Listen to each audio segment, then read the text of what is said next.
Hi, welcome everyone.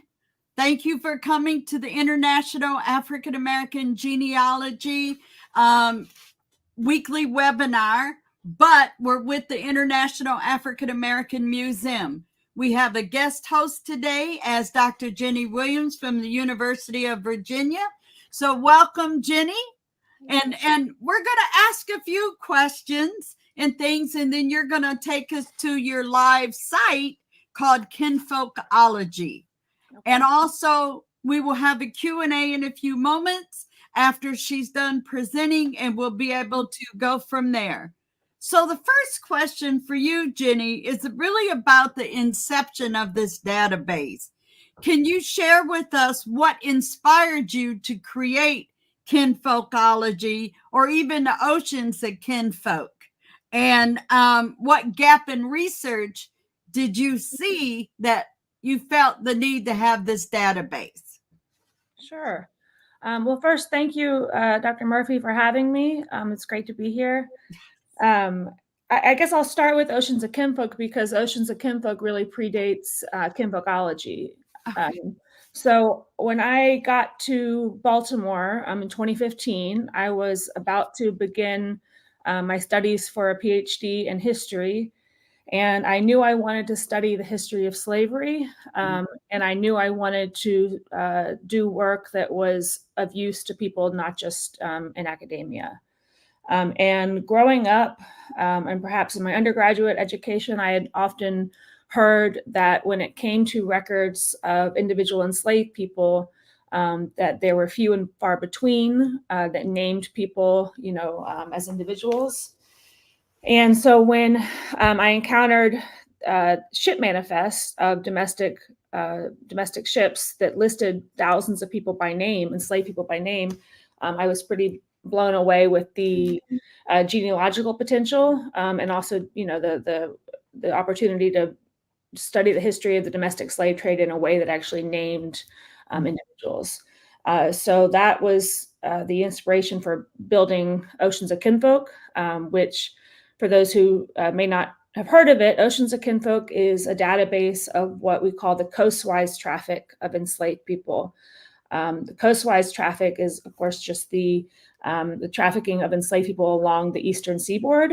The vast majority of that traffic went to New Orleans because that was the largest market for buying and selling human beings. And so Oceans of Kinfolk right now includes the names of more than 63,000 enslaved individuals who were trafficked to New Orleans between about 1820 and 1860. Okay. And the birth of Kinfolkology from there? Right. So the first edition of Oceans of Kinfolk was published at a project called Slave Voyages in December of 2021 it was. And it lived there for about a year. Over time, I grew more interested in, I became interested in connecting the data to living communities, living families whose ancestors are in the database. That was not something that felt like much of a priority at Slave Voyages, where the project previously lived. And so I wanted to start a new project. That said, I knew that, my PhD is in history. I had built the data. My expertise was, in the historical records and in the data. But what they call descendant engagement, so engaging living communities, is a practice that I needed to learn. And so for that reason, I did not want to found a new project by myself. And I sought out the help and partnership of Yola Lewis Dance, who has been doing public history in addition to history for something like 20 years. She's now the president and CEO of Montpelier and is the first descendant of enslaved folks to lead a presidential home. And so it's been a real honor to learn from Yola what it looks like to connect, this data, this historical information to living communities. And as people know, she's not here with us today, so it'll just be Jenny and I, and Brian Sheffy, who is the director of the Center for Family History, is in the background. So folks that know, we'll take Q&A and things like that. So the next question before I'm sorry. Oh, the next question before we go to the website and I let you, present on it is it's important, and I say that as an African American and a descendant of enslaved folks as well as enslavers. And so I do want to, congratulate you for this initiative and also thank you because there's benefits for researchers that, and of course, the museum and the Center for Family History, but there's benefits to have access to these things. And I'm going to say free access to these things because it's available for everyone. And again, we'll put some of those links in the chat room. And folks, if you are attending and listening, if you have questions, just put them in the chat box and we'll get to them in a few moments. So before you go to the website, what are some of the unique features or data sets within, say, Kinfolkology, and I'll keep referring to that versus Oceans of Kinfolk, that distinguish them from other? Because on slave voyages, we know there's databases there, and there's some other sites. Some universities might have a database of some slave ship manifest and things like that. The museum is uniquely situated and housed at Gadsden's Wharf in Charleston, which was a major slave trade coming in, and a lot of boats, and it's up to like 40% possibly of all enslaved people that came through Gadsden's Wharf, and a lot of them came through from Barbados. So there is a unique connection with South Carolina and Virginia and Barbados and so forth in the Caribbean. So what is unique to Kinfolkology compared to other ones? And, a lot of us have seen them. Right. So I think there are sort of two ways to answer that question, and I'll probably do both. Okay. So first is in terms of content. So Slave Voyages, for example, houses, the database that's the oldest there and probably the most well-known is the Transatlantic Slave Trade Database. And it's a monumental body of work. It is the reason, one of the primary reasons we know the true scale of the transatlantic slave trade. That said, those records did not name individual Africans, as human beings. The ship manifest for the transatlantic slave trade would say things like, 400 men, those numbers are kind of off, but 200 women, and so the loss of knowledge of the identities of people trafficked in the transatlantic slave trade is sort of a monumental crime that we can't recover. Okay. And so that database is a database of voyages. It will say how many people were on the ships when that is known, but it is fundamentally a different kind of database because it's of voyages. Oceans of Kinfolk is different in that it's not of the transatlantic slave trade, right? So the transatlantic slave trade to the United States was abolished in 1808. And the way they enforce that here is by requiring ship captains of domestic voyages, so vessels sailing from Richmond to New Orleans, for example, or Charleston to New Orleans, or Charleston to Savannah. Any captain operating a domestic ship had to file a manifest that listed all of the enslaved people aboard the vessel by name and description, so usually a racial description, height, and age and sex, and file that manifest with the customs officials. And the purpose was that the bottom they would swear, and the language is always the same, that the individuals had not been trafficked from Africa after 1808. In reality, not only were these individuals not born in Africa, they were above 90% were native-born American, and had been here for 4 or 5 generations. These are descendants of. So is this the domestic slave trade? Yes. Okay. So especially from Virginia and Maryland, these are descendants of people who were trafficked here in the transatlantic slave trade in the 17th and 18th centuries. And so because of that, and I will give examples of the records in a moment, but the Kinfolk is a database of names of people. That's also true of Louisiana Kindred, which is a developing database of enslaved people who were sold in New Orleans. And I'll talk more about both of the databases. When you're going through it. Yeah, go over how to use them. So that's one way to answer the question, is in terms of what information is available at Kinfolkology. The other, I would say, is that much of the inspiration and intentionality behind Kinfolkology is to do data in a different way. So I'm talking more in terms of the ethos and sort of ethics of the project. I think oftentimes what I observed what I observed is that data about enslaved people can be done sort of in a scholarly vacuum, as if it has no relationship to the present, as if there are not people alive today who claim these individuals as kin, who are kin. And Yola and I really wanted to do that differently. So that is the purpose of Kinfolkology, and what that looks like, I should say, is one. We've adopted what's called structural parity as our sort of guiding framework. So structural parity is a framework first identified or outlined by the Montpelier Descendants Committee, the people descended from individuals enslaved at James Madison's plantation. And structural parity essentially means shared authority, and not just shared authority, in the governance, but shared authority at every level of the organization. And so that what we are learning is that takes time to build, because in order to build, in order to implement structural parity, you first have to build relationships, in order for people to want to be part of the project and want to partner with us in that way. But that is our objective, and something that Yola and I represent ourselves too, I should say. Yola is the 3-time great-granddaughter of an individual trafficked from Virginia to New Orleans, who we believe is in Oceans of Kinfolk, although it's hard to narrow down which Scylla she is the name of her ancestor. And the other way that sort of our ethos and ethics are different than some other projects is that we are explicitly committed to reparations.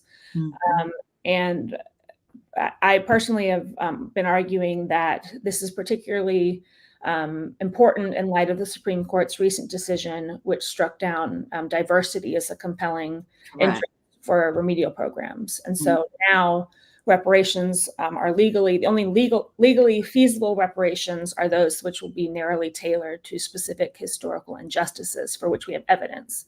And so my thinking is that what is this data if not evidence for right.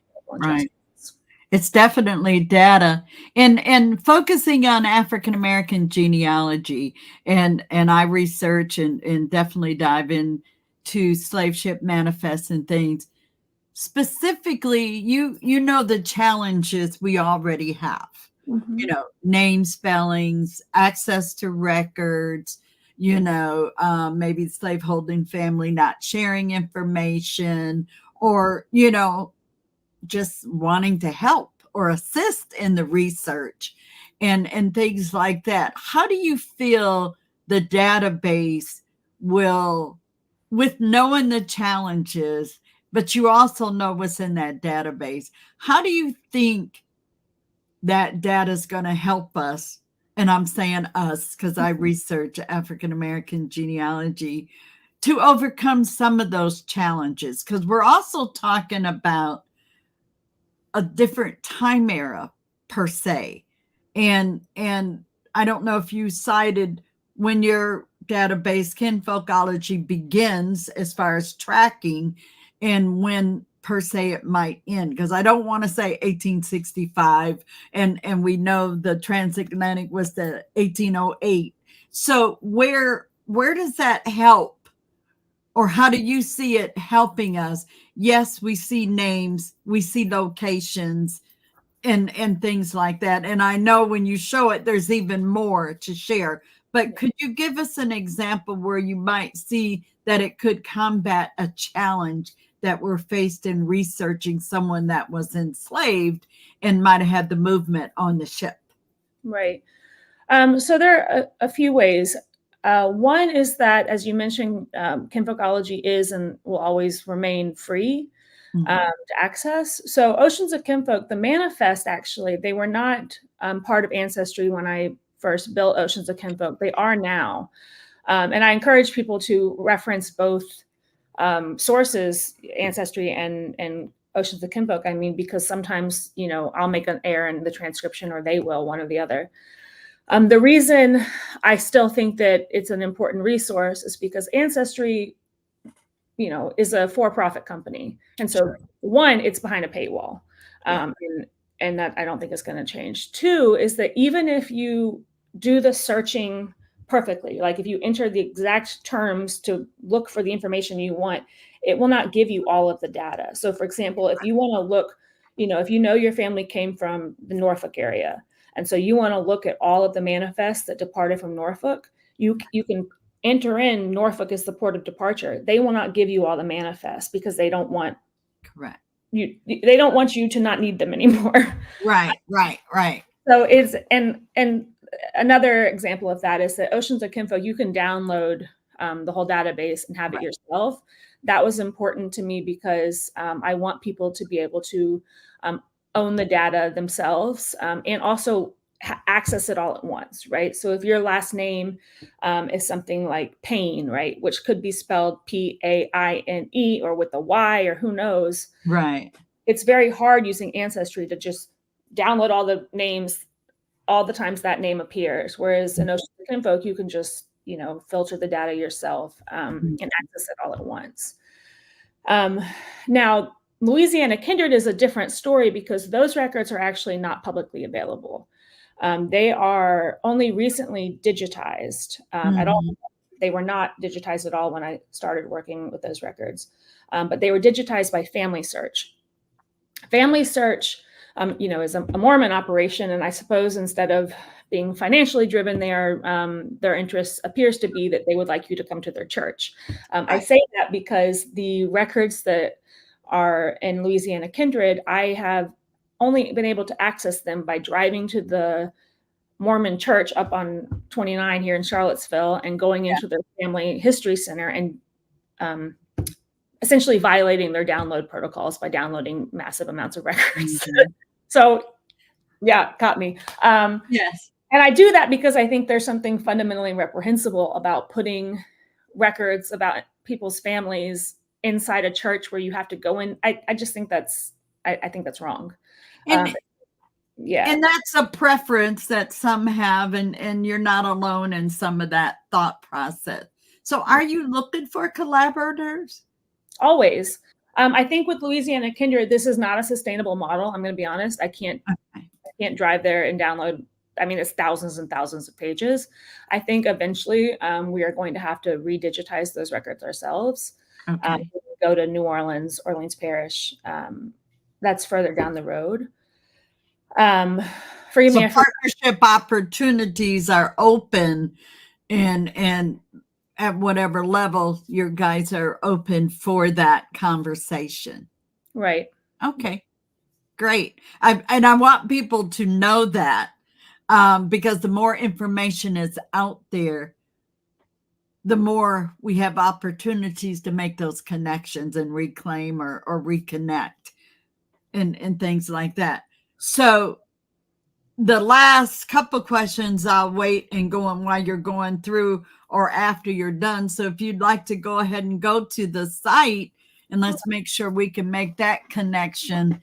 And folks, like I said, if you have questions, just put them in the comment or chat box that's there, and we'll answer live or within the chat. So, and I'll let Jenny get to where she needs to go to share her screen and go from there. Can you see my screen now, Dr. Murphy?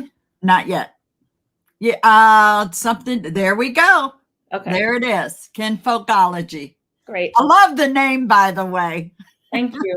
I was not quite sure about it. It just, the name Oceans of Kinfolk, actually, I should explain that. Yeah. It's not something I came up with. Well, I mean, it is, but I'll explain where I got it. I was reading interviews of formerly enslaved people that were conducted in the 1930s. Many of you all are probably familiar with them, Yes. by the Works Progress Administration. Mhm.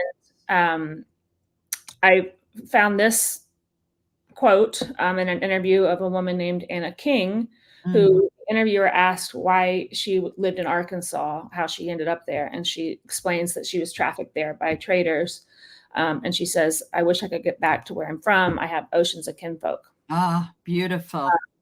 And so the name, is intended to emphasize that, this data is in fact people's family members. And so when it came to naming Kinfolkology, I wanted to sort of continue on that theme.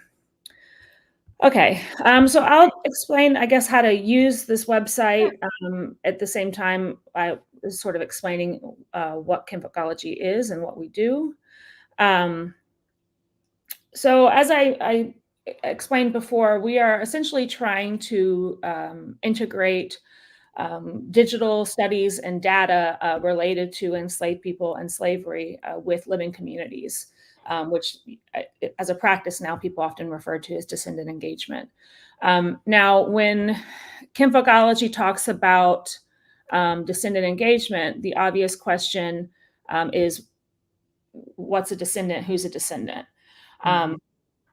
I want to acknowledge there are a lot of ways to answer that question. And no matter what, it's pretty much always a contentious question because there's probably no right answer. We use the term to refer to people, yes, who have known genealogical ties to individuals in one of the databases, but not just those individuals. So also people who simply feel connected to our work through oral histories or in memory, who know their ancestors were enslaved but may not know their names or even where they were. This definition is adapted from the one the Montpelier Descendants Committee outlines in their document known as the rubric, which you can read more about through our website. But this definition, the reason I like it and that we decided to use it is because, we know slavery's archive, right? The records from slavery are always incomplete. And that there's no real, justice or fairness in terms of which ancestors appear on records and which do not. And so to me, to rely on that archive, to rely on records to define who's a descendant and who's not, is not a great system. But again, people, there are many opinions about this. You'll notice here, though, that we do define descendant as people who have a known relationship or a felt relationship to enslaved ancestors. In other words, this project, we welcome those who are descendants like me of enslavers, but in a lot of ways, they will find that this project is not for them, right? So what does that mean? It means that in our events, for example, which I'll talk more about, we have events that are specifically for descendants of the enslaved, just because we find that, one of the things I've had to learn personally, right, is when it is okay to talk about and deal with what people might call white guilt, right? The various feelings I have about being descended from enslavers, and when it's actually not the right moment, when it's not about that. Okay, so I'll talk a little bit more about what the events I just referenced. So Kinfolkology and Community is our event series. Again, for descendants, individuals, communities, organizations.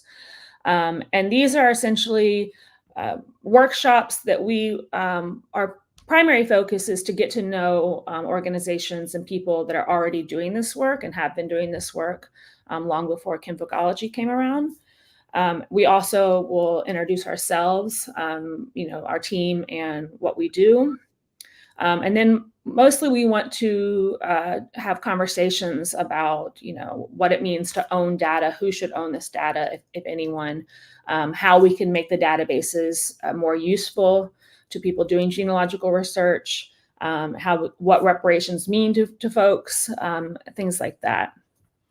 And I meant to mention this earlier when you asked about how this project relates to questions about access and ownership.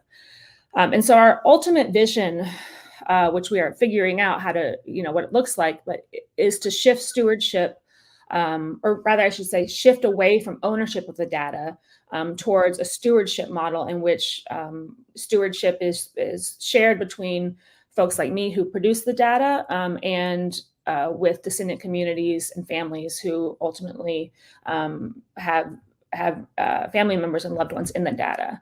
And that's actually only true for data that I produce, right? Other times I think that our vision is much more the stewardship belongs ultimately with descendant communities themselves. And so what that looks like going forward, we are hoping to create a new data structure that actually does not even rely on the cloud, because one thing people don't understand about the cloud, or at least I should say I didn't understand, is that the cloud is just someone else's server, right? It's not really a neutral space. And so we are in talks with a partner who will help us create basically servers for individuals, families, for free, that they will be able to store any data that they want regarding their family, their ancestors, and maybe share it with no one, just themselves, or maybe share it with us if they want to, or share it with a broader community. But that will be up to them. So our first in-person event is coming up in Richmond. I don't know if anybody watching is in the Virginia area, but you can register to attend here. Moving into so that's sort of the in-person element. Moving into the data, we are intentionally very transparent about what our ethics regarding this data are, and you can read more about them here.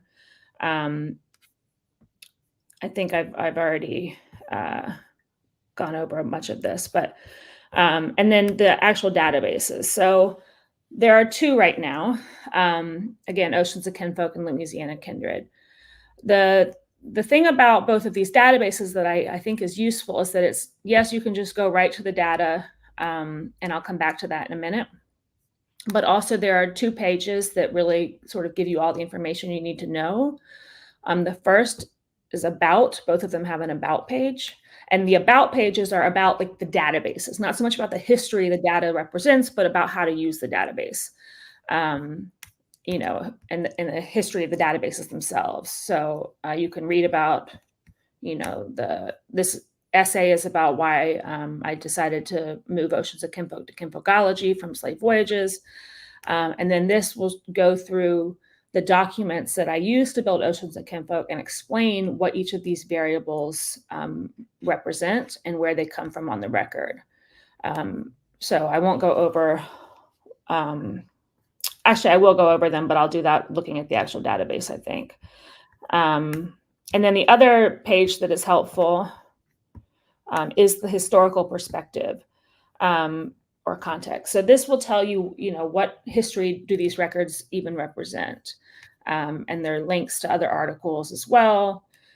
And I guess I should briefly go over this. So a lot of people may already realize that between 1820 and 1860, approximately 1 million, probably more than 1 million, enslaved people were forcibly moved from the upper South to the lower South. I say forcibly moved or trafficked as opposed to simply sold because most people, this was part of the domestic slave trade, meaning they were sold by traders between the 2 regions. But other people were forced to move with migrant enslavers.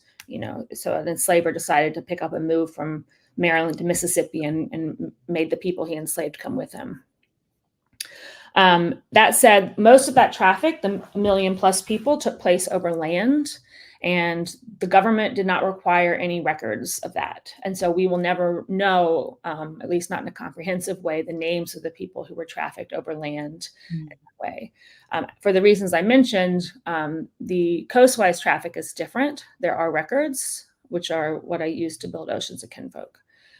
This is a graphic from The Economist, but here you can see the circles represent the size of the populations trafficked to New Orleans. So obviously the vast majority came from Virginia and Maryland, which I can talk more about why that is, but also a significant number from Charleston. We're only on the page that shows Oceans of Kinfolk about. historical perspective, get database help, suggested readings. Right. Okay, I didn't know if you had changed the screen or not. No, I'm just scrolling. And we're not seeing scrolling because you said something about circles. So I didn't see we're not seeing any scrolling. Oh, I'm so sorry. I didn't realize. I haven't used this thing before. Okay. I mean, I've used Zoom, but can you see now? We're still on that main page. Oh, I see. Okay, so now you. There we go.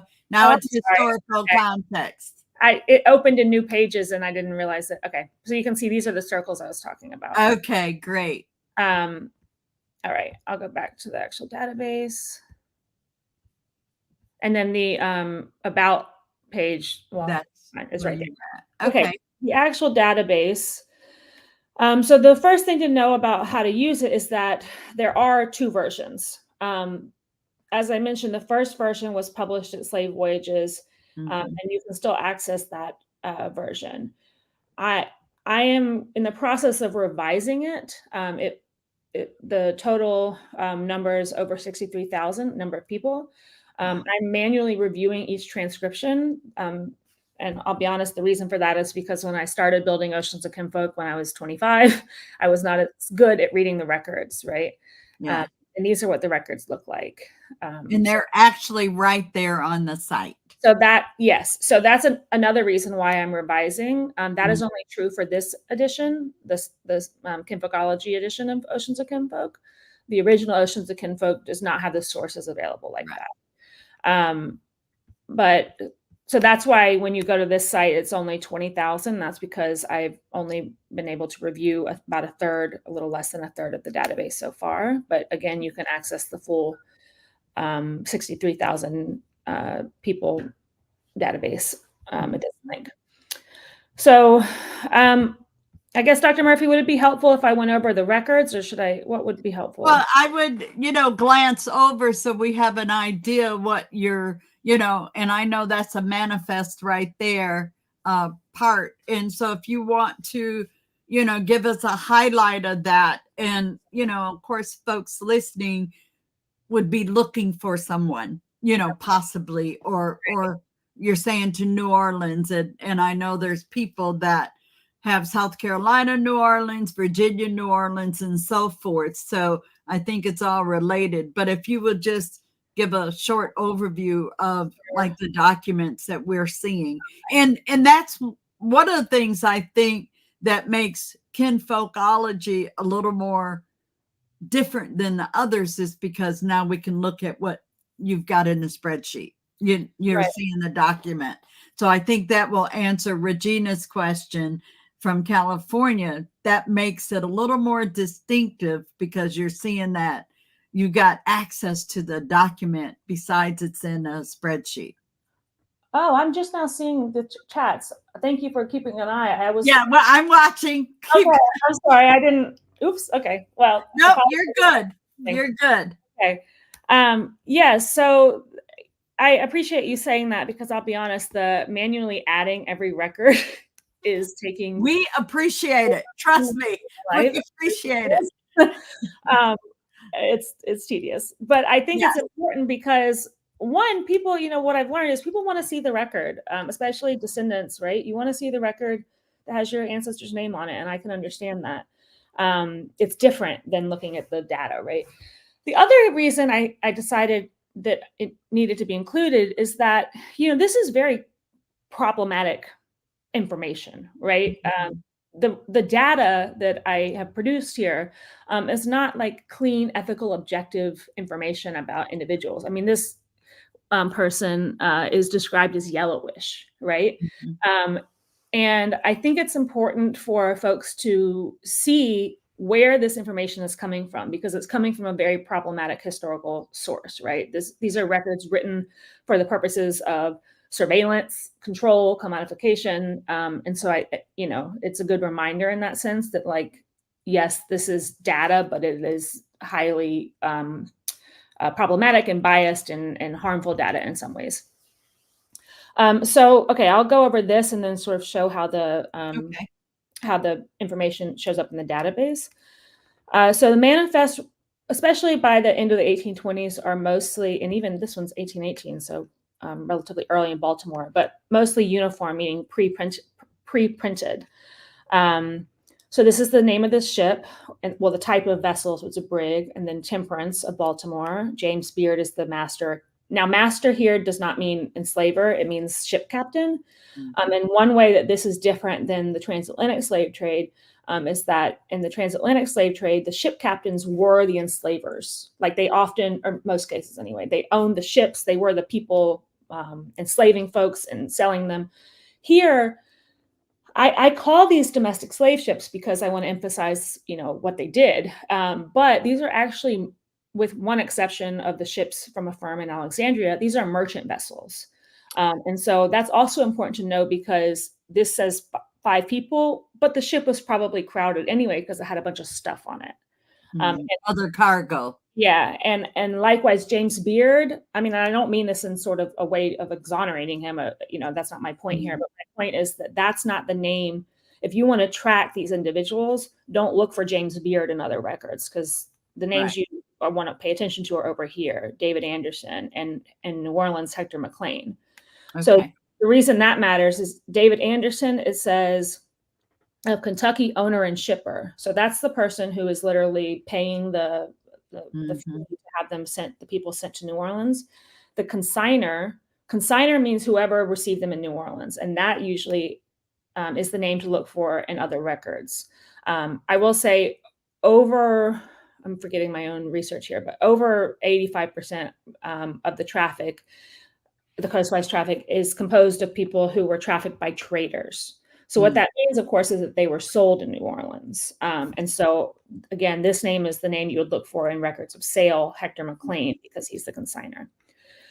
These are, phenotypical racial descriptions. DO means the same as the line above. It means ditto. These are heights, ages. So I imagine most people on this call would already know this, but ages with enslaved people, enslaved people were not given birth certificates. We're not generally often aware of their birthdays, right? So these are, although there are some exceptions, of course, these ages may or may not match other records you find. Right. One sort of, I don't know about exception, but one thing I want to point out about these ages is that you will notice if I had a distribution, a histogram of if I charted the ages about, which were most common in the database, you would see that far more people were described as 20 than 21. More people were 30 than 31. And that's, again, because, that people are estimating. Right. There is an exception to that, though, in which before 1829, there were more 11-year-olds than 10-year-olds. Suddenly, after 1829, there's tons of 11-year-olds, not very many 10-year-olds. The reason for that is because 1829 is the year that Louisiana passed a law outlawing the, quote, importation of an enslaved child without his or her mother, barring unless they were an orphan, children under 10 or 10 or under. And so I point this out to say that if you see a child listed as 11, that may in fact be a lie in order to avoid legal culpability for trafficking a child without their parents. So interesting. Yeah, I know it's kind of heavy, but okay. The date, these are the dates the manifests were drafted. They don't always correspond to the date the vessel left, but it's generally close. That's about it. The signatures are so the reason I call these documents documents of surveillance and control is because people were literally inspected. But departure, I mean, these descriptions are because somebody looked at this man, Ned Williams, and said, okay, you're Black, right? This person, Ellis, oh, you're yellowish, right? So these were very invasive inspections. And after they were done, they would sign the record. So that's what that represents. So there's 3 pages on what you're showing. I want to make one other point that what you said on the first page, you said don't go for James Beard, who is the master ship captain per se, but you're going to the signer and the trader over on the right-hand side. Yes. Right. Go ahead. So my point here is make sure audience is clear, because when we look at that, the first thing we're going for is James Beard. And so I'm thankful that you clarified that so people can get it. And also they could research the Temperance, the ship itself, and see if there's information about that ship. So then I just wanted to get that, make sure folks are there that are researching. We got James's name, James Beard, as considered the master, the ship captain, but the people that we really want to know is the consigners and the traders and so forth, which is in that right column. I'm going to ask a question. Do all ship manifests look like this? No, I wish. Okay. I wish they were all this easy to read. Okay, I'm just so people know, but the content could be very similar. So you're looking for certain points, dates, names, locations, and all of that. Okay. And I should show you this again because I realized I wasn't on the right page before. What I'm saying right now about the various variables, you don't have to remember it all. You can visit this page and it'll explain everything, what I'm saying essentially. Although I should add that this, I don't have that note I said about not being very useful for genealogical research. I should add that there, but yeah. Okay, I'll go. Good. So then you've got follow-up. So we could go through the overview and have that understanding what you just shared. So great. Thank you for that. Okay. So I'll show a little bit about the database. Now, I do want to sort of apologize because what we're using right now is Airtable. What I'm using to show the database and store it on this website. That is because when I left Slave Voyages and I wanted the database to have a new home, my PhD is not in coding. I do not know how that is not what I do. So, and Yola, I mean, if I don't know much about data, Yola, and how to, I know about data, but about how to build a website, Yola really didn't either. So Airtable is what we're using because I could figure it out, and it is accessible for now. But one of our goals for these in-person community events with Descendants is to learn how can we design a database that works best for what you want it to do. So that series, the event series, is just beginning. So we're not there yet. So this is what we have to work with right now. But I acknowledge it's clunky and not ideal. The probably most important tool for people doing genealogical research, I would say, is this filter tool. Now, the way you use it is you click on the arrow. So say I want to only view men. You can do filter by this field.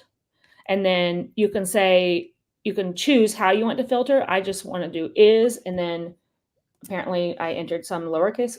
See how that worked? Yes. Okay. And then to undo it, you just press the trash button. Trash. You can also sort, but really with this much data, sorting is never really the most efficient thing to do. Filter is the best. Yeah. But be careful with filter because say a record had a name, I'm trying to think of an example, but that I can't tell if it's a male or female name. I don't know. It didn't say. Then I don't make it up. I don't guess, right? Now, if it's a name like, Priscilla or something, and it didn't write down that she's a woman, I will put female, but many times I don't know. So you want to be careful that you're not filtering out data that maybe is useful to you. That's also true for ages. It's true for everything. The only variable that is not exactly strictly from the records, only variables, I should say, are these relational variables. Now, I know they take up a bunch of space, but the reason for that is I wanted some way for the data to represent the few times, right, when we know that people were family to one another. Now, we know that, like, anecdotally, that people had relatives, but most of the time the records don't say that. So here I have, and I wanted a way for the data to be connected, and so William is listed as the son of Sophie and vice versa. Now, that variable obscures as much as it reveals, because one kind of kinship that traders and enslavers did not care about at all is father-son relationships. So, and the reason for that, I should be clear, is because men were not commodified as fathers the same way women were commodified as mothers. And because an infant child had no financial worth to enslavers separate from the mother. So it made sense for them to write down who the child belonged to. Now, when it came to fathers and sons, they didn't have an incentive. They didn't write it down. The sort of exception that when it is visible is and this doesn't happen often, but when it does, I try to note it. If a person is listed as like John Green Sr., and then there's a John Green Jr. Okay. All right. Voyage year, pretty straightforward. You can also do ranges. So if you want to do filter by this field, you can do, like say, the voyage was between 1822, oops, I can't type 1822, and then add, oops, that's not what I want to do. And then add condition. Oh, and then I didn't realize this. You could also filter by more than one thing at a time, but then you would just, if you wanted to put an upper range, you would go back to voyage year and then do less than 1830 or something like that, which apparently I haven't reviewed those records yet, so that's great. Okay. Name, captain, port of embarkation.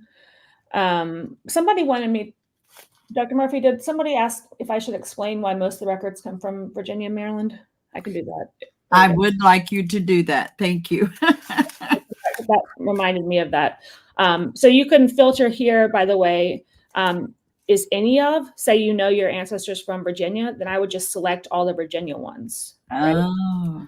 But again, I want to emphasize this data is only 20,000 of the 63,000. So check both. And I will try to get through revising the full 63,000 as soon as I can, but it takes a very long time. Now, do you have interns or anything helping you, or descendants? One of Kinfolkology's researchers, Zaria Eiffel, was working on helping me with this. She, however, is also completing her PhD right now, so she's pretty busy. But that's it. Okay. But actually, that's the kind of thing that honestly older volunteers are the best at, because I mean, Zaria is great. Don't get me wrong. I don't mean this in comparison to her, but this is not something like college kids can do because they can't read the records. And the whole point is to improve the transcriptions that I didn't do. One of the points that I was not as good at when I was 25. So, people who grew up reading cursive are actually great at this. So you're looking at name. We got the ship captain's name, where the ship is leaving from, the dates, and then where it's coming to, where they disembark. Okay. Yeah, and that is all New Orleans for right now. I will hopefully get to the other ones at some point. So the classifications of enslavers. This is another thing that the Slave Voyages version does not do well. So it is important to know whether David Anderson or Austin Woolfolk was the owner, shipper, or consigner. Those are the three categories of trader that appear on the records, or enslaver. The reason it's important to know is because it tells you who to look for and what records. So Austin Woolfolk, although he was still in Georgia here, he's mostly eventually in Maryland, and so he's the owner. So he's the person sending the people from the port of embarkation. So if you're looking for records of sale to the trader in Maryland, in this case, or Georgia, where he is now, you would look for his name in the records. Now, I didn't remember this. He apparently sent his captives to Hector McLean. That's again the name you would look for in Louisiana. Now, if the manifest did not say whether they were an owner, shipper, or consigner, I still wanted to include them.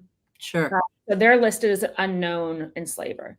Now, the reason there are so many columns is because sometimes there are like 6 enslavers on a record, and I needed unknown role enslaver 1, unknown role enslaver 2. Also, each enslaver has a location attached to them. Okay. So, that that's something else. So you could also filter by saying, I only want to look at owners that were in New Orleans or in Baltimore.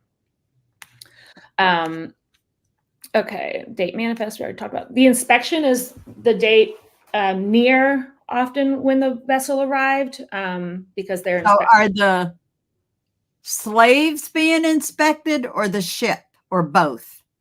What's being inspected? Well, actually, that's a good question. I assume the ship was inspected too, but this refers to the people, the enslaved people. Okay, so the cargo, the enslaved. Okay. Because they're saying, I mean, one, they're making sure everybody got there. Now, mortality in the domestic slave trade did not come close to the transatlantic slave trade. Right. One of the things I found in my research, though, was that I think we'd all assumed that was because the domestic slave trade was, the conditions weren't as bad. Right. That was true sometimes, but I found, I'm trying to remember my own research again. I think something like 15,000 people were trafficked in this trade, the domestic slave trade, in conditions reminiscent of the Middle Passage, meaning the transatlantic slave trade. And when I say reminiscent, I mean people had less room. I mean, I calculated it, right? Less room than they had in a coffin. You would have in a coffin. And what's like particularly difficult to wrap your mind around is that those calculations that I did not include the cargo on the ship. I don't know how to, even when I found the cargo manifest, I don't know how big a bundle of spades is or like a box of tobacco. I don't know the dimensions. Right. So, unlike the transatlantic slave trade, when historians calculate crowding in that trade, those ships were made for trafficking humans. And so there wasn't a lot of stuff on the ships except for like, the stuff to make the voyage, other than people. But calculating crowding in the domestic slave trade is, we get the best case scenario, right? Because it assumes there was no stuff, but in reality it's even worse because there was stuff. So landed date actually means when they came into the new port. Right. And the reason I record both is because sometimes if I have both, right, then I can tell you about how long people spent on the ship. Like in port before they were landed, which is important for knowing the experience, right? But oftentimes they only will write when they were inspected, and I don't know if that's when they got off the ship, or I have the other where it will say landed, meaning they got off the ship that day.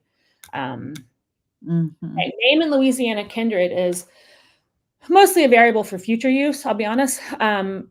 Because, as I said, the vast majority of these individuals were trafficked by traders, that means they were sold. And if they were sold in Louisiana, and that means it was written down almost always, because in Louisiana, enslaved people were classified as, quote, real property, which meant the sales had to be notarized.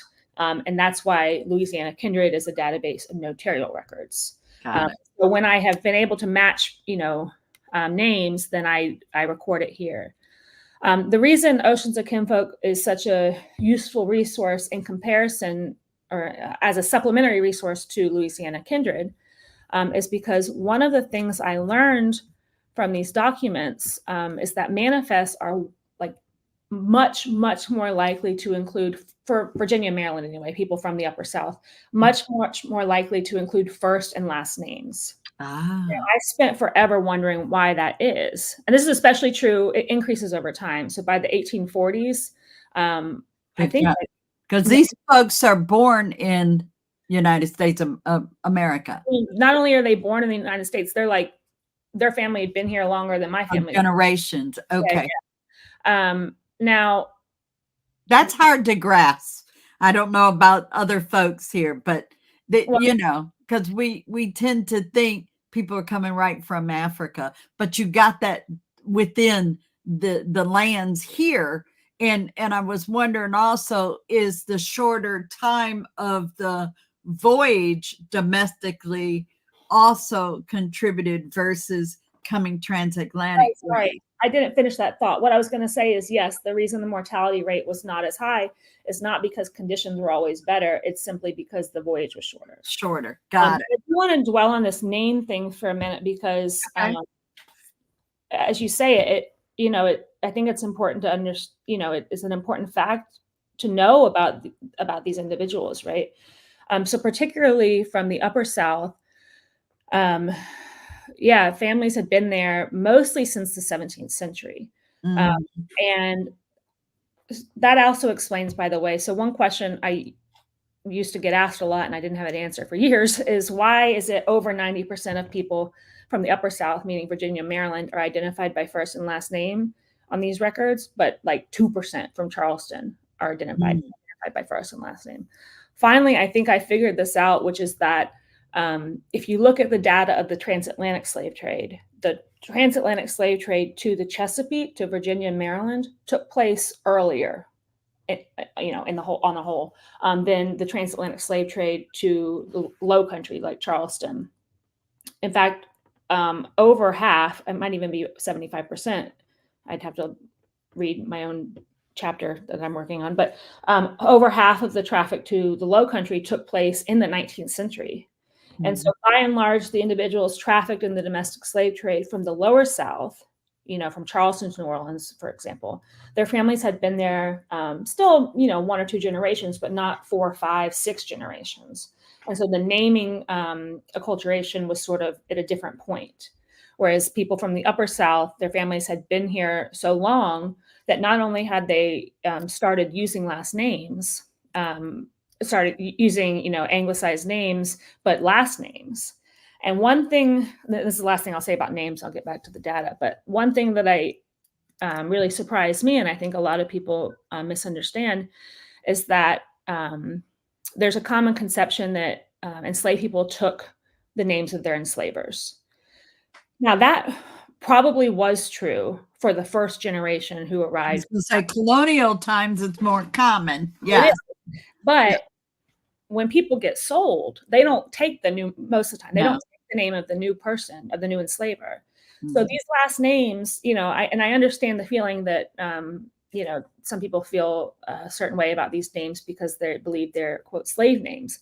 But the thing is, these last names, people didn't keep them because they wanted to signal association with the enslaver. They kept the last name because it was associated by them with their family. Correct. And so, I would bet you $100 this Peter Burgess was not sold to this trader by somebody named Burgess. It was his father's name. Somebody at some point, enslaver was named Burgess, but not recently.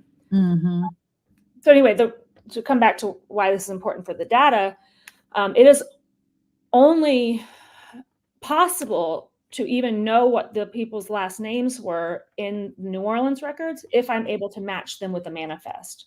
Because over and over, somebody in the New Orleans record will be, sold as Bill, but in Oceans of Kinfolk, his name is William Smith. But it's only by doing this manual matching that I can figure out that is the same person, which is a lot of work, but gratifying when you can do that. Okay, so that's the whole. The document IDs. So the reason this variable is important is because just to make my life difficult, voyages had more than one manifest. So that's a headache, right? Because you want to see everybody on a voyage. You can't just look at one manifest. Not only that, the manifest might have different dates because the way it worked is the manifest was drafted when an enslaver brought the people before the customs official and said, I'm trafficking these people to New Orleans. And they wrote up a manifest for that enslaver. But another enslaver might show up the next day because the ship hasn't left yet. And so for that reason, if you want to just view everybody on one document, you filter by this. But one reason this data took a long time is because you have to sort which manifests go with which voyage. And so for that reason, you want to filter. I'm still working on I'm redoing all the voyage IDs, but you'll filter, there'll be a variable to look at everyone on one voyage. Right now, I would just filter by the dates. Got it. That makes sense. Got it. Okay. And I just, it's almost overwhelming. And you said this, you're up to like 23,000 something for Kinfolkology, but the goal is getting those all 63,000 in. Is that correct? And I see a question about the Calhoun. So what you're noticing there is that this is, even the 63,000 is only the coastwise traffic to New Orleans. Okay. Now that's the vast majority of the coastwise traffic. But before I decided to redo that 63,000, I had started on manifests from, to Charleston, for example, or from or Savannah. And the voyage, the ship you referenced sailed back and forth from Charleston and Savannah. And so I haven't even, that data is not even done yet. Right. I'll come back to before I move to the other database. Okay. Maryland and Virginia. So over half of the people in Oceans of Kinfolk came from Virginia, and about 12,300 departed from the port of Baltimore. Now, of course, just because somebody was trafficked from Baltimore or trafficked from Richmond does not mean they lived there before. Especially Baltimore. Baltimore had a relatively small enslaved population, but that's where the traders would take people to send them to New Orleans. The reason Virginia and Maryland, represent the vast majority of the domestic slave trade is because, a shift in cash crops is the short answer. So the first cash crop in Virginia and Maryland was tobacco. Tobacco, however, will suck up the nutrients in the soil. You can't grow tobacco forever, at least not without letting the soil replenish for several years at a time. And so over time, planters and enslavers in the Chesapeake realized they couldn't grow tobacco anymore. This is true of George Washington. This is true of Thomas Jefferson. And they shift to growing wheat. Mm-hmm. Actually, in Washington's case, he starts making really lousy whiskey at the same time. But wheat requires a smaller workforce. And so, instead of freeing people, which they absolutely could have done, enslavers shifting away from tobacco often sold the people they no longer needed. And the reason selling them was so lucrative is because right around the same time, you have a new sort of career called domestic slave trader, right, or what we call them. And these are men like Austin Woolfolk or the Franklin and Armfield or Abner Robinson, or, I could name them all day, but who realized that just as decline was decreasing in the Upper South, cotton and in Louisiana sugar was taking off in the Lower South. And those are very labor intensive crops. And so that is sort of the driver of the entire, trafficking of enslaved people from the Upper South to the Lower South. Okay. Awesome. Any questions about, I should stop and see if there are any questions on this before I guess I should. I think we're okay on questions.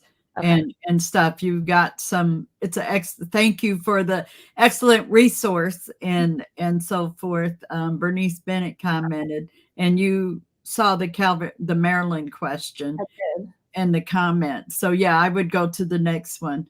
Okay. The next database. Let's see. Go here. So Louisiana Kindred began because I was trying to find out what happened to the people in Oceans of Kinfolk, right? Oh, okay. Because I knew they were sold, and I wanted to, for at least as many people as possible, try to find out to whom they were sold and what happened. I'll give you the full history of this database. Is that before these records were digitized by Family Search, they were, and they remain, in the Orleans Parish Notarial Archive on Poitras in New Orleans. And that archive does not let you take photos. They instead will let you pay $1 and slam the giant volumes that are 200 years old on a copy machine and make a print. Now that works for if you're looking for one person, right? But also it's bad for the records. But as I explained to the clerks there, I was like, I'm looking for 63,000 people and I don't have $63,000. Right. And so I decided I was just going to take photos anyway. And I did this for a few days until I got caught. And I was uploading the images when I got caught, and they actually had a police officer come over and escort. Excuse me. The lady came over and she was like, you have to go. And I knew that I was going to have to go, but I needed just a minute to upload my images to Dropbox before I left. Because I knew she was going to make me delete them. So I said, can I see your supervisor?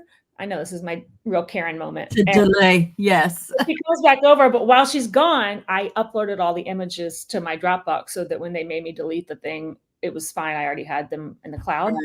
But they had the cop escort me out of that archive. So that's the time I've got kicked out of an archive. And I know there's some Louisiana researchers that probably totally understand what you're talking about. I mean, it's just a disaster.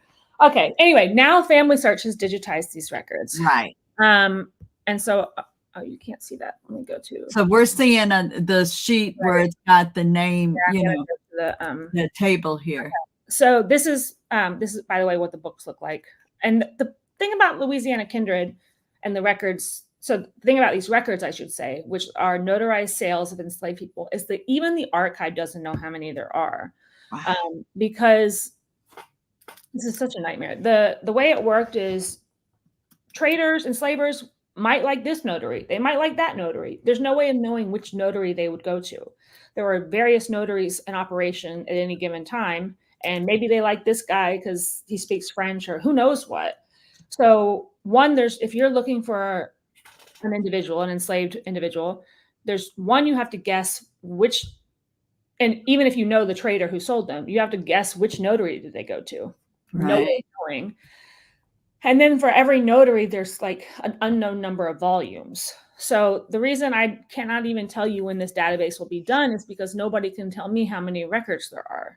And I can't ask Family Search if they're done digitizing the records because then they'll know that I'm stealing them. So they're listening. Yeah, this is not a long-term solution, right? Which is why I say eventually we're going to need to redigitize the records. One, so I don't go to jail, and two, because the images they took are kind of lousy anyway. So this is an example. This is what the records look like, and I color-coded it to explain what all of the information is. But just like the other database, you can also read this, and I try to include examples of what they look like in the record. I'll briefly go over.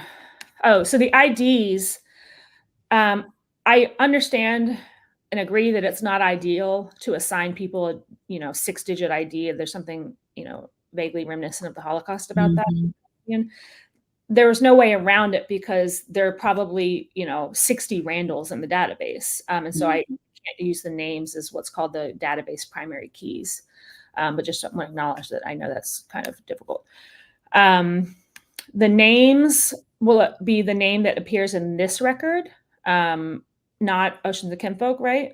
That's why it's important to link the databases, I mean. Alt names or alternative names are like this. So this person was Henry or John. So John would be listed as the alt name. This year of birth is an estimate based upon the age they give in the record. So this person, and the reason there's a range is because unlike manifest, these will often say things like 27 or maybe 28. Months are only due for infants. And the infants are almost always with their mother. So this says daughter without name. I guarantee you the child had a name, but they didn't write it down. Aged about 7 months. Claimed orphan. This is related to what I was talking about earlier. Now, the reason that does not say orphan, yes or no, is because I don't want to give the impression that we actually know that. Because in reality, that is something that traders lied about so that they could sell children. So that even if it says an orphan boy, the variable name is claimed orphan, meaning the trader claimed that they were an orphan.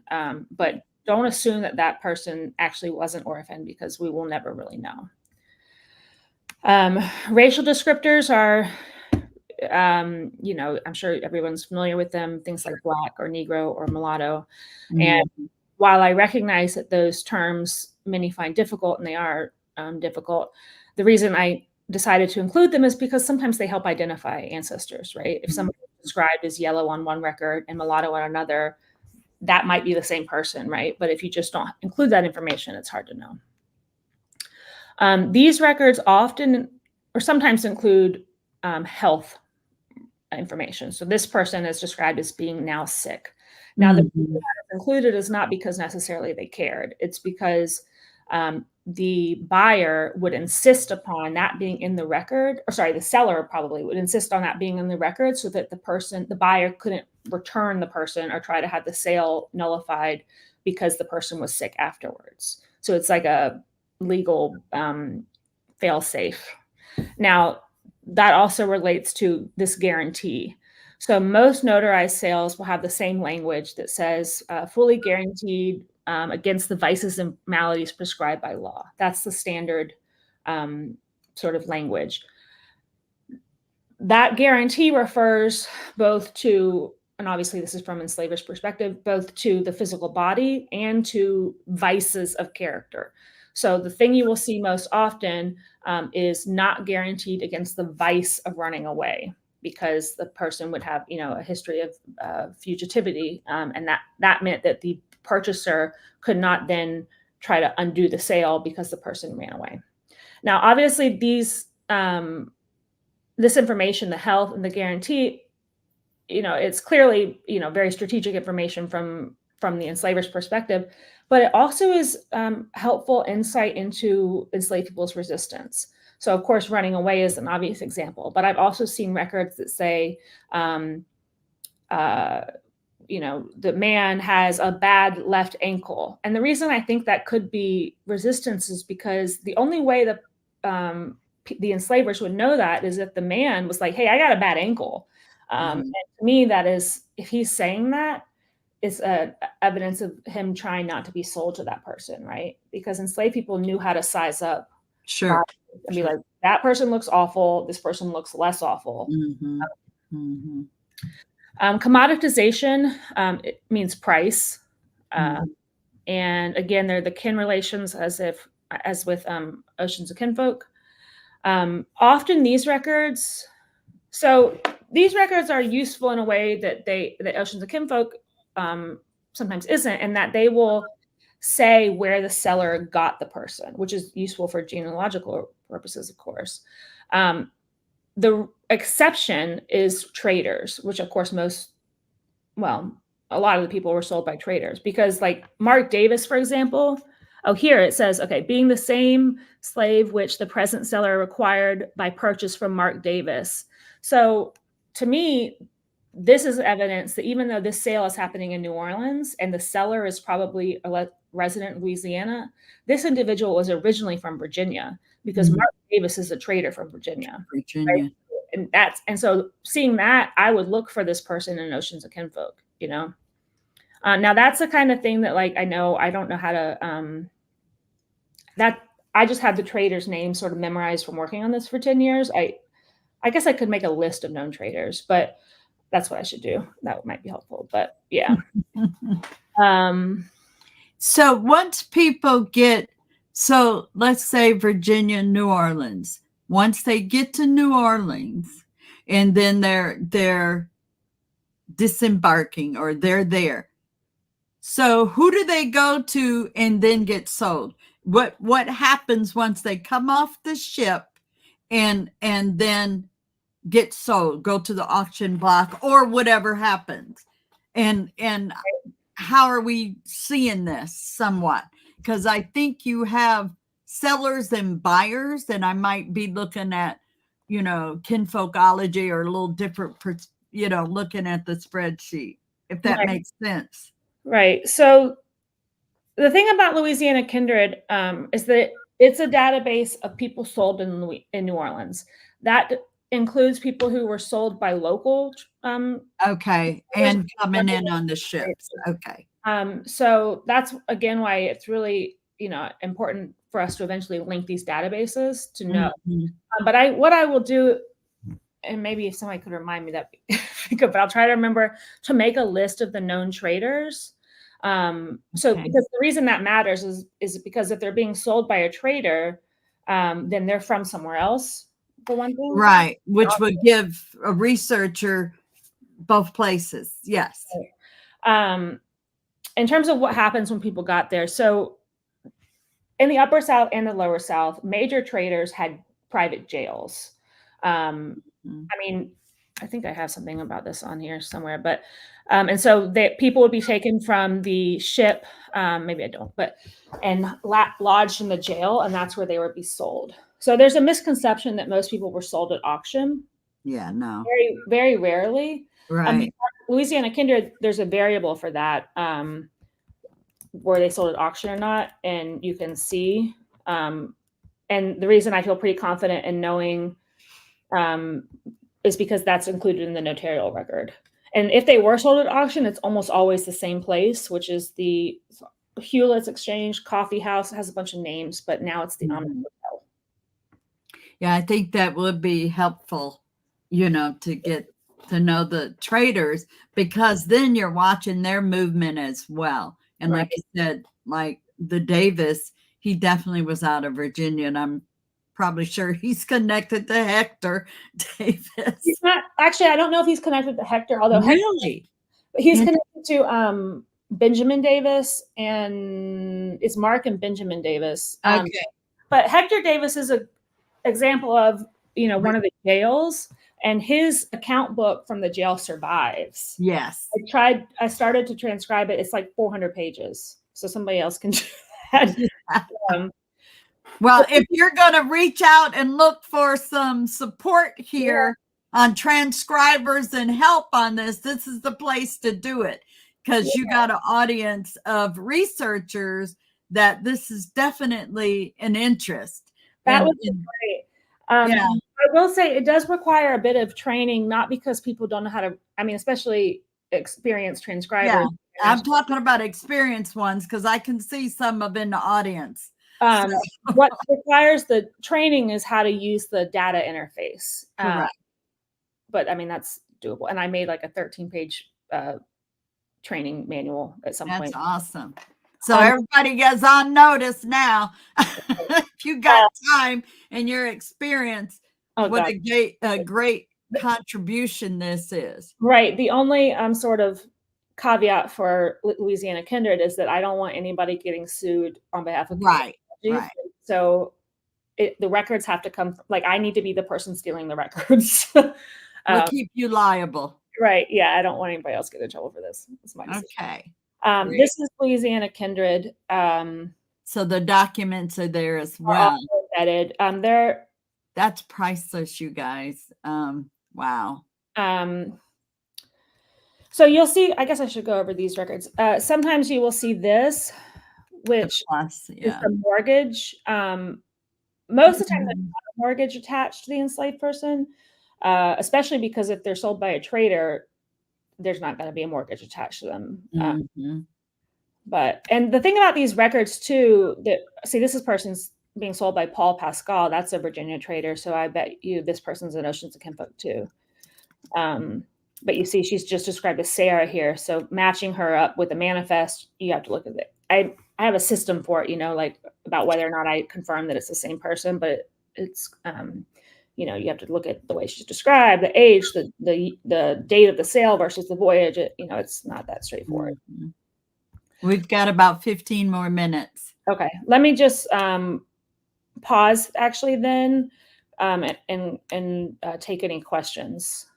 I think we're pretty good on the questions. One of them was also from Regina. Might the database endeavor to include data of the early enslaved by the Dutch in New York? Or right now you're just doing the South? So that's her question. I think I stopped sharing, right? Yes. Okay. Yes, you're on camera. Kinfolkology, right now, it's based around my research, right? That's not the intention forever. I think Yola, for example, my co-founder, is doing research on the first generation of enslaved folks in Virginia. And I hope that one day she has a digital component of her project that will be on the site if she wants it to be. So it's more like if there are records and there is somebody willing to do the work, we are open to hosting it. I don't have plans to. Our intention really is not to limit the scope, but to have a set of ethics and sort of assumptions about the work that guide our partnerships and what work we include. So, and Bernice said, I tried to find my ancestor, Harriet Watson, but couldn't locate her in the database. And Bernice, I know, knows what ship she was on and everything. And I believe Harriet went to New Orleans. And so that I can connect you to for that more specifically, because she teaches our slave ship manifest for the Maggie Genealogy Institute, and I've seen Harriet Watson and everything. So I probably will connect you guys so that can see. And let me see. Amazing work. Thank you so much. And Willette Smith says, this is so insightful. Thank you to Dr. Shelley and Dr. Jenny and IAAM for providing the information. And was there something? And yes, she went to New Orleans and was on the Cyan. That we're talking about Harriet. That's what Bernice said. Yeah. So there are a number of reasons why she might not be there right now. One is that I might not have reviewed her record yet. And even if you looked in the original version, the 63,000 one, and she's not there, that means that she's one of the records that I need to fix because I must have described it wrong the first time. From the oceans of kinfolk to, yes, yeah, the kinfolkology. Got it. Got it. Good example of why we're doing it. Yeah. Any questions? You guys post them in the comments or the chat box. And so we can ask. And Jenny, we do appreciate this. This was a lot of information. And again, we're looking at, and I want to make sure folks understand, we're talking about Maryland, Virginia, South Carolina, but typically going to Louisiana. I'll make that connection. Is there other places that had any stops through the Gulf and this, that, and other? Yes. So there, Mobile, I'm trying to remember, Galveston. Okay. Oh my gosh, I can't remember my own database, but yeah, there's several. And at some point, you know, when all of the manifests are done, there are over 100 ports. I mean, teeny ports that I'd never heard of. Sure. You know, sure. And I guess I should mention that I'm trying to finish my book about all of this. So hopefully I'll share that whenever that's done. And that's also somewhat of a guide too, even though you've got I'm going to say the tutorial type aspect on there. Is the tutorial only written, or do you have a video of any of that? And I just giving you an idea, and I'll film it. You know, so that's a great idea. Oh, yeah, I haven't done that. We should totally do that. Okay. Yes. So I hope that's something helped. Tammy Ozier said, great work. Thanks for sharing. And again, the connection from the East Coast to the middle to get to Louisiana, as you pointed out, as far as the slave trading and everything that went on, that is the landing spot for thousands of thousands. And so now you also have people that are finding out that they have Virginia or South Carolina roots. How did they get there? Right. How did that happen? This could be one of the ways that somebody a couple generations, back was on a ship. Right. Per se. And not everybody went by ship. Some went by land too, because we're just looking at the water flow here and stuff. So yes. There's a question from Delbra Brown. Oh, sure. That would be smart. I'm getting a lot of ideas of things I should have already done. That's a great idea. Thank you. Well, that might be something you can add to the website. It should just have the list of the locations, the ports and the location, just a simple fact sheet. Right. Just like the slave traders. Manuscript. I don't know why I haven't thought of that for the website. We're not trying to put you to work. We want you to get the whole 63,000 up there, but this is definitely some good feedback, though. Well, I appreciate the feedback, and that makes me think that I would be remiss if I did not say that if anybody is in any driving distance of Richmond and would be able to join us, Yola and me and our team, for our event on September 22nd, please register, because this kind of feedback, is the point, right? We want to build kinfolkology together and in ways that are useful. So that'd be great. So if there's not any other questions, what I'm going to say to folks is that this recording will be up on the International African American Museum's page under the Center for Family History. So you will be able to watch this again. And for contact information, we'll just refer people to the site and for contact from there. And any other thing like that, you can contact me or the Center for Family History. So, Jenny, I'm going to turn to you and say finally, and thank you for this. Thank you, Mr. Murphy. Yes, and looking forward to some more and information from this. Next month we have Low Country Digital Library folks that are going to be on to talk about their project and so forth. So again, third Saturday of the month at 1 p.m. Eastern Standard Time. Hope you all will join us again. So you're getting some more thank yous. And also on the Center for thank you, Brian.